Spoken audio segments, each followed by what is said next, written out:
राधे राधे, जय श्री कृष्णा। मैं सीमा सिंह बड़ों को चरण स्पर्श, छोटों को प्यार और बराबर वालों को तहे दिल से नमस्कार करती हूँ। आज हम बैसाख मास के महात्म्य का 18वां अध्याय सुनेंगे। अब तक हमने 17 अध्याय सुने हैं। आपसे एक करुण रिक्वेस्ट है कि अगर आपको यह महात्म्य अच्छा लगे तो इसे अपने दोस्तों रिश्तेदारों में ज़्यादा से ज़्यादा शेयर करें, जिससे उन्हें भी इस महात्म्य को सुनने का संपूर्ण फल प्राप्त हो। अब हम 18वां अध्याय सुनेंगे। श्रुतदेव राजा से बोले कि हे राजन, बैसाख मास की मेष संक्रांति में जो प्राणी स्नान करके सूर्य नारायण भगवान को अर्घ्य देते हैं, भगवान विष्णु की पूजा करते हैं, तुलसी, शालिग्राम, बड़ पीपल, आंकड़े, पलाश के पेड़ की पूजा करते हैं, एक समय भोजन करते हैं, ब्रह्मचार्य के नियमों का पालन करते हैं और बैसाख मास के महात्म्य व कथा कहानी को सुनते हैं, वे लोग इस लोक में सुख और मरने पर वैकुंठ को पाते हैं। और जो मनुष्य बैसाख मास की कथा को नहीं सुनते हैं, वे रौरव नरक में जाकर पिशाच की योनि को पाते हैं। हे राजन, इस संबंध में मैं तुम्हें एक पुराना इतिहास सुनाता हूँ, तुम ध्यान से सुनो। प्राचीन समय की बात है। गोदावरी नदी के किनारे ब्रह्मेश्वर क्षेत्र में परमहंस दुर्वासा ऋषि का आश्रम था। उस आश्रम में अनेक साधु संत, महात्मा मुनि व दुर्वासा मुनि के अनेक चेले व शिष्य रहते थे। उन्हीं में दुर्वासा मुनि के 2 शिष्य थे, जिनमें एक का नाम सत्यनिष्ठ और दूसरे का नाम तपोनिष्ठ था। वे भी रहते थे।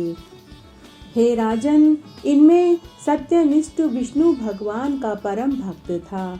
वह सदैव भगवान की कथा कहानी व महात्म्य को सुनने के बाद ही अन्न जल ग्रहण करता था।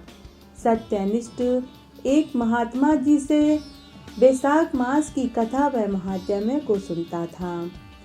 अगर किसी दिन महात्मा जी बीमार पड़ जाते या किसी गांव खेड़े में चले जाते और अगर वे महात्मा किसी दिन कथा सुनाने आश्रम में नहीं आ पाते, तो सत्यनिष्ठ कुएं, तालाब आदि पर स्नान करने के बाद महात्मा जी के घर जाकर कथा व महात्म्य सुनते, उसके बाद ही नित्य नियम का कार्य करते थे। हे राजन, जो मनुष्य सच्ची श्रद्धा लगन से बैसाख मास की कथा व महात्म्य को सुनते हैं, वे जन्म मरण के बंधन से मुक्त हो जाते हैं। उन्हें इस संसार में गर्भगृह का दुख नहीं झेलना पड़ता। वे संसार में आवागमन के चक्र से छूट जाते हैं। इस तरह वह सत्यनिष्ठ सदैव भगवान की भक्ति में तत्पर रहता और बैसाख मास की कथा व महात्म्य का श्रवण करता था। दूसरी तरफ वह तपोनिष्ठ अत्यंत ही दुराचारी, दुष्ट, पापी व कर्महीन था। वह न तो सम कथा कहानी सुनता था और न ही किसी को सुनाता था। अगर कहीं पर कथा कहानी हो रही होती थी तो वह उस कथा महात्म्य को बीच में ही छोड़कर वहां से अन्यत्र चला जाता था। वह तपोनिष्ठ कथा कहानी कहने व सुनने वालों के साथ भी नहीं रहता था। वह अच्छे लोगों की संगत में भी नहीं रहता था।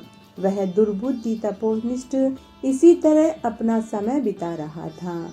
तब एक बार जब उसकी मृत्यु का समय नजदीक आया और वह जब मरा, तो वह अगले जन्म में इस पाप दोष के कारण छिन्नकर्ण नाम का पिशाच योनि में पैदा हुआ और वह शमी वृक्ष पर अपने कर्मों का फल भोगने के लिए तड़पता रहता था। हे राजन, वह पिशाच योनि में भूख प्यास से दुखी होकर इधर उधर वन में भटकता रहता था। तब एक बार की बात है, सत्यनिष्ठ शिष्य भ्रमण करता हुआ उसी शमी वृक्ष के नीचे से गुजरा, तो उसने दुख से पीड़ित छिन्न कर्ण पिशाच को तड़पते हुए देखा, जो भूख और प्यास से बुरी तरह चीख चिल्ला रहा था। तब वह पिशाच सत्यनिष्ठ को खाने के लिए झपटा, लेकिन सत्यनिष्ठ के तेज के कारण उस पिशाच को पीछे हटना पड़ा। तब सत्यनिष्ठ को उस पिशाच के ऊपर दया आ गई। सत्यनिष्ठ ने पिशाच से पूछा कि तुम कौन हो और तुम्हारी यह दशा कैसे हुई। तब वह पिशाच बोला कि हे देव, पूर्व जन्म में मैं दुर्वासा ऋषि का शिष्य तपोनिष्ठ था। अपनी दुर्बुद्धि के कारण वैशाख मास में न तो मैंने कभी कथा महात्म्य आदि सुना और न ही कभी विष्णु भगवान की पूजा करी, और अगर कहीं कथा कहानी हो रही होती थी तो मैं वहां से भी बीच में ही उठकर चला जाता था। इस घोर पाप के कारण मेरी मृत्यु हुई और मैं छिन्न कर्ण नाम का पिशाच बना। हे देव, आपको देखकर मुझे प्रतीत होता है कि आपके हाथों ही मेरा उद्धार होगा। आपके दर्शन करके मुझे सद्बुद्धि प्राप्त हुई और मेरे पूर्व जन्म का मुझे स्मरण हो आया। मेरे भाग्य का उद्धार अब आपके ही हाथों होगा। देव के कोई भी कार्य बिना प्रयोजन के नहीं होते हैं। आपका आना मेरे लिए शुभ फलदायी होगा। मुझे लगता है कि हरि भगवान मुझसे प्रसन्न हैं, इसीलिए उन्होंने आपको मेरा उद्धार करने के लिए यहाँ भेजा है। इस तरह वह रोता रोता त्राही माम करता सत्यनिष्ठ के चरणों में गिर पड़ा। पूरी बात सुनने के बाद सत्यनिष्ठ को उसके ऊपर दया आ गई। उसने अपने दोनों हाथों से पिशाच को उठाया और कहा कि हे पिशाच, आज मैं तुम्हारा उद्धार कर दूंगा, इसमें कोई संदेह नहीं है, और मैं तुम्हें कोई कष्ट भी नहीं होने दूंगा। आज मैं तुम्हें अपने बैसाख मास के क्षण भर के कथा सुनने का फल तुम्हें अर्पित करता हूँ, जिससे तुम्हारे पूर्व जन्म के सारे पापों का नाश हो जाएगा। इस तरह सत्यनिष्ठ के बैसाख मास के क्षण भर की कथा सुनने का फल अर्पित करते ही वह पिशाच अपनी पिशाच की देह त्याग कर एक सुंदर देह धारण करके, सुंदर वस्त्र पहनकर, अलौकिक कीमती आभूषणों से सुसज्जित होकर एक सुंदर विमान में बैठ सत्यनिष्ठ को प्रणाम कर परिक्रमा करके विष्णु लोक को चला गया। हे राजन, बैसाख मास अति उत्तम मास है।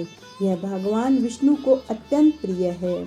जो मनुष्य विधि विधान से, सच्ची लगन और श्रद्धा भाव से बैसाख मास के महात्म्य कथा कहानी को सुन लेते हैं, तभी भी वे इस जीवन के सभी सुखों को भोग कर मरने के बाद विष्णु लोक को पाते हैं।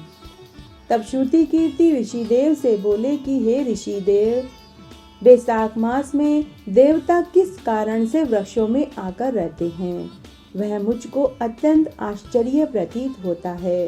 कृपा करके यह बताइए कि किस वृक्ष में कौन से देवता का वास होता है। तब ऋषि कहने लगे कि हे राजन, बैसाख मास में आकाश से जो जल वर्षा होती है वह अमृत से मिली हुई होती है। उसका पान करने के लिए ही सभी देवता वृक्षों के रूप में आकर वास करते हैं।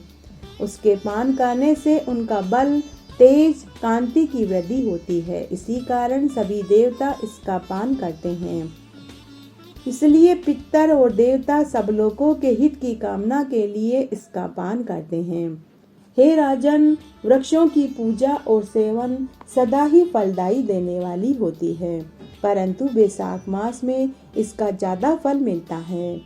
तिलों के जल से पेड़ों की सेवा करनी चाहिए, इससे सब कामनाओं की सिद्धि होती है। दूध से इन पेड़ों को सींचने से बहुत शुभ फल प्राप्त होता है। बैसाख मास में विशेषकर ब्रह्मा जी बड़ के पेड़ के आश्रित होकर रहते हैं और प्राणियों को वरदान देने के लिए आते हैं। हे राजन, बैसाख मास में देवी सावित्री तिलों के पौधों में आकर वास करती हैं। सदैव ही तथा विशेषकर बैसाख मास में तिलों का सेवन महान फलदायी होता है। तिल अत्यंत पवित्र और धर्म कार्यों के साधक हैं। शत्रु के विनाश कारक, पापों के नाश करने वाले, मुक्ति को देने वाले, सब पुण्यों को प्रदान करने वाले हैं। तिलों का धान्य देव धान्य कहा गया है, इसलिए तिलों का दान सब दानों में उत्तम है।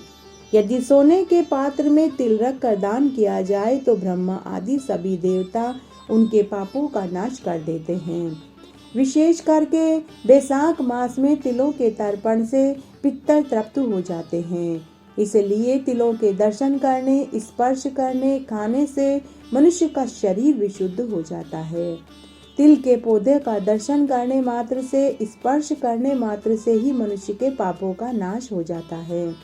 हे राजन, बैसाख मास में जौ का सेवन भी उत्तम बताया गया है। बैसाख मास में जौ के तर्पण से देवता, पितर, ऋषि प्रसन्न होते हैं। आम के वृक्ष में बैसाख मास में प्रजापति आकर वास करते हैं। आम के वृक्ष में देवी देवता आकर वास करते हैं। बरगद के वृक्ष में गंधर्व आदि, गुलर के पेड़ में यम, खजूर के पेड़ में वरुण, बेर के पेड़ में रुद्र, ताल के पेड़ों में सप्तऋषि, जामुन के पेड़ में कृष्ण भगवान वास करते हैं। हे राजन, पूरे बैसाख मास में इन पेड़ों की सेवा जो करे तो उसे बैसाख मास की समाप्ति पर एक ब्राह्मण दंपति को भोजन कराने के बाद दक्षिणा देनी चाहिए। ऐसा करने से भगवान संतुष्ट होते हैं और लक्ष्मी जी सहित उनके घर में आकर वास करते हैं। बैसाख मास में नवग्रह भी अपने अपने पेड़ों में आकर वास करते हैं। जैसे सूर्य आक में, चंद्रमा ढाक में, मंगल खेरी के पेड़ में, बुध डंगा में, बृहस्पति पीपल में, शुक्र गुलर में, शनिश्चर शमी में, राहु दुर्वा में, केतु कुशा में वास करते हैं। इनकी पूजा तथा सेवा से मनुष्य शुभ फल को पाता है तथा अशुभ का नाश होता है। हे राजन, जो मनुष्य बैसाख मास में इन पेड़ों की पूजा करता है, सींचता है, उसे मरने के बाद मुक्ति और भुक्ति प्राप्त हो जाती है। इन पेड़ों में ब्रह्मा, विष्णु, महेश सभी देवता वास करते हैं। सभी देवता अपनी पत्नियों सहित इन पेड़ों में आकर वास करते हैं और मनुष्य को शुभ फल प्रदान करते हैं। पीपल के पेड़ में तो सारे देवता आकर वास करते हैं। इनकी जड़ में ब्रह्मा, तने में विष्णु, शाखाओं में शिव जी और प्रत्येक पत्र में बाकी सभी देवता आकर वास करते हैं। इस तरह आज मैंने आपको बैसाख मास के महात्म्य का 18वां अध्याय सुनाया। मेरे साथ बने रहने के लिए आपका धन्यवाद। आगे की कथा कहानी के लिए भी आप इसी तरह मेरे साथ बने रहें। धन्यवाद।